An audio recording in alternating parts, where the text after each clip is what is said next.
নমস্কার বন্ধুরা, কেমন আছেন সবাই? স্বাগত আমার ইউটিউব চ্যানেল সমিতাস হোম কিচেন। আচ্ছা, আজকে না জলখাবারে বানাচ্ছি চাউমিন। তো রসুন আর পেঁয়াজটা একটু লো ফ্লেমে ভালো করে লাল লাল করে ভেজে নিচ্ছি।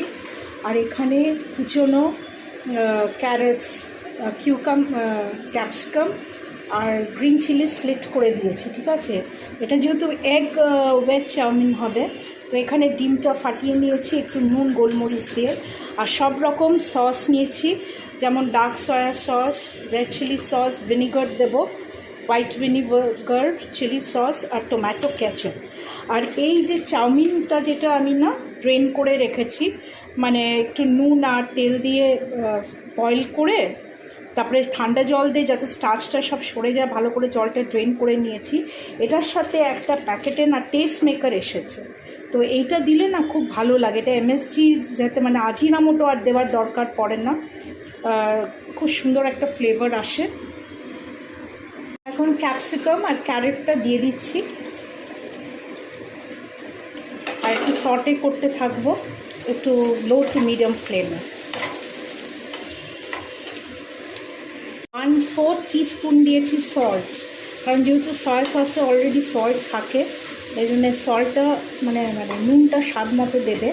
এখন টেস্ট মেকারগুলো দিয়ে দেবো, এগুলো তেলে ভাজলে না বেশি ভাল লাগে। আর এখন ফ্লেমটাকে একটু মিডিয়াম টু হাই করে দেবে, কারণ এই যে ফাইনাল স্টেজ অফ কুকিংটা কিন্তু ফ্লেমটাকে হাই করেই করতে হয় চাউমিন, হ্যাঁ, সেটাতে টেস্টটা বাড়ে।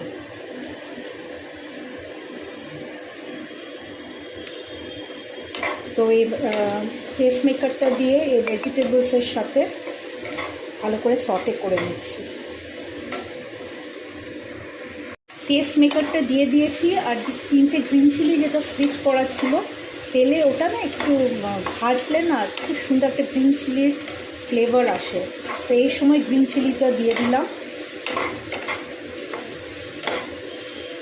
এখন ডিমটা দিয়ে দেবো, যেটা ফেটিয়ে রেখেছিলাম নুন আর গোলমরিচ দিয়ে। আমি একটা ডিমই ইউজ করেছি, তোমরা এই জায়গায় দুটোও ইউজ করতে পারো।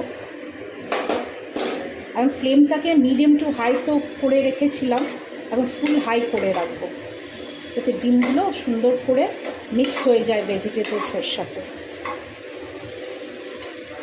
গোলমরিচ একটু স্প্রিঙ্কল করে দিলাম, খুব সুন্দর একটা ফ্লেভার আসে ব্ল্যাক পেপারের। ফ্লেমটাকে এখন একটু লো টু মিডিয়ামে রাখবে। খুব সুন্দরভাবে দেখো সটে হয়ে গেছে। এখন চাউমিনটা দিয়ে দেবো।